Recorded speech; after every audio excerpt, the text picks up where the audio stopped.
नमस्कार मित्रांनो, आज दिनांक 11 जुलै 2024 रोजी शिक्षक पदभरतीबाबत एक प्रसिद्धीपत्रक आलेलं आहे। हे प्रसिद्धीपत्रक शिक्षक पदभरतीची ऑफिशियल वेबसाईट जी आहे mahateacherrecruitment.org ह्याच्यावर पब्लिश झालेलं आहे। जर तुम्हाला ही प्रसिद्धीपत्रक पाहायचं असेल तर mahateacherrecruitment.org या वेबसाईटवर जायचं।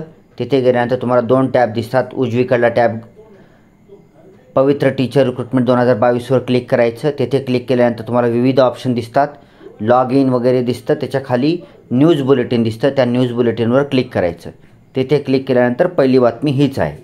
ओके, तर आता ही शिक्षक पदभरतीबाबतचं प्रसिद्धीपत्रक आहे। ह्याच्यात 6 गोष्टी ह्यांनी आपल्याला सांगितलेल्या आहेत। पहिली गोष्ट आहे, पवित्र प्रणाली अंतर्गत शिक्षक पदभरतीसाठी मुलाखतीशिवाय या प्रकारातील उर्वरित समांतर आरक्षणातील रिक्त पदे त्या सामाजिक आरक्षणातील सर्वसाधारणमध्ये रूपांतरित करून दिनांक 25 जून 2024 रोजी सर्वसाधारण गुणवत्ता यादी प्रसिद्ध झाली आहे। त्यामध्ये 3150 रिक्त पदांसाठी पात्र उमेदवारांची शिफारस झाली आहे। ठीक आहे। नंबर दुसरा मुद्दा, मुलाखतीशिवाय हा पर्याय निवडलेल्या खाजगी शैक्षणिक व्यवस्थापनाच्या शाळांतील उर्वरित समांतर आरक्षणातील रिक्त जागांवर निवडीसाठी महाराष्ट्र राज्याच्या विधान परिषदेतील निवडणूक आचारसंहितेमुळे खाजगी व्यवस्थापनाचे उमेदवारांनी लॉक केलेले प्राधान्यक्रम दिनांक 25 जून 2024 रोजीच्या शिफारस यादीच्या वेळी लाल रंगामध्ये दर्शवण्यात आलेले होते व ते प्रसिद्ध करण्यात आलेले नव्हते। पॉईंट नंबर 3, मुलाखतीशिवाय पर्याय निवडलेल्या संस्थांपैकी रयत शिक्षण संस्था सातारा या संस्थेतील कर्मचाऱ्यांनी माननीय उच्च न्यायालय खंडपीठ औरंगाबाद येथे दाखल केलेल्या याचिका क्रमांक 180/2024 व अन्य संलग्न याचिका प्रकरणी दिनांक 5 जुलै 2024 रोजी सुनावणी झाली। या सुनावणीमध्ये मान्य न्यायालयाने काही निर्देश दिलेले असल्याने त्या निर्देशांचा यादी जाहीर करण्यावर काही परिणाम आहे किंवा कसे याबाबत शासकीय विधिज्ञ यांचे मत घेऊन पुढील कार्यवाही करण्यात येईल असे कळविण्यात आले होते। ठीक आहे।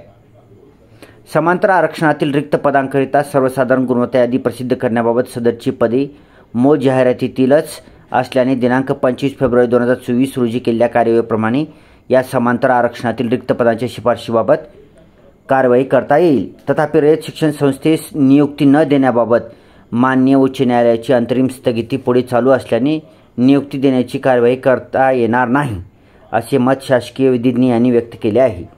खाजगी शैक्षणिक संस्थांच्या मुलाखतीशिवाय समांतर आरक्षणातील उर्वरित रिक्त जागांसाठीची सर्वसाधारण गुणवत्ता यादी मान्य उच्च न्यायालयातील याचिकेच्या निर्णयाच्या अधीन राहून प्रसिद्ध करण्यात येत आहे। म्हणजे खाजगी शैक्षणिक संस्थांची मुलाखतीशिवाय समांतर आरक्षणातील उर्वरित रिक्त जागांची सर्वसाधारण गुणवत्ता यादी प्रसिद्ध झालेली आहे। ठीक आहे। तर ज्या कोणी लोक यांची वाट पाहत होते ती यादी पाहू शकतात त्यांनी। mahateacherrecruitment.org या ऑफिशियल वेबसाईटवर जायचं। तेथे पवित्र टीचर रिक्रूटमेंट 2022 टॅबवर क्लिक करायचं। पुढे विविध ऑप्शन येतात, त्यामध्ये यादी कुठे आहे पाहायचं खाजगी शैक्षणिक संस्थाची आणि ते डाउनलोड करून त्याच्यामध्ये तुम्ही तुमचं नाव पाहू शकता।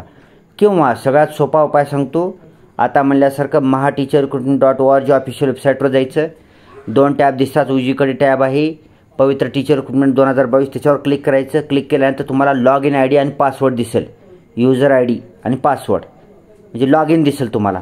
तर तुमच्याकडला जी आतापर्यंत जेवढे तुम्ही युजर आय डी आणि पासवर्ड टाकून चेक करत होतो तुमचा नंबर लागला आहे का नाही, तर ते युजर आय डी आणि पासवर्ड टाकायचं, सबमिट करायचं। सबमिट केल्यानंतर तिथे वेगवेगळे ऑप्शन दिसतील तुम्हाला, ती वेगवेगळ्या ऑप्शनवर क्लिक करून तुम्ही तुमचं नाव त्या यादीत आहे का नाही डायरेक्ट बघू शकता। तुमच्या प्रोफाईलमध्ये सुद्धा जर तुम्ही रिकमेंड झाले असेल तुम्हाला एखादी शाळा, तर तुमच्या प्रोफाईलमध्ये अलॉटमेंटमध्ये तुम्हाला त्या शाळेचं नाव पूर्ण पत्ता येऊन जाईल। काळजी करायचं नाही, यादी कुठं सापडणार गेली तर काही काळजी करायची नाही। डायरेक्ट आपलं पवित्र पोर्टलवरलं काय करायचं, युजर आय डी पासवर्ड टाकून लॉग इन करायचं। लॉग इन केल्यानंतर तिथे वेगवेगळे माहिती भरायची, कोणता राऊंड आहे, कितवा राऊंड आहे, कोणत्या संस्थेची यादी आहे का, मुलाखतीशिवाय आहे का, ही सर्व गोष्टी भरून सबमिट करून टाकायचं। आणि अलॉटमेंट म्हणून बाजूला ऑप्शन असतं अलॉट, त्याच्यावर क्लिक करून पाहायचं तुम्हाला अलॉट झाली आहे का नाही शाळा। बस एवढं सोपं आहे। पुन्हा यादी कुठे वेबसाईटवर दिसली तर तुम्ही ती डाउनलोड करून सुद्धा बघू शकता। ठीक आहे।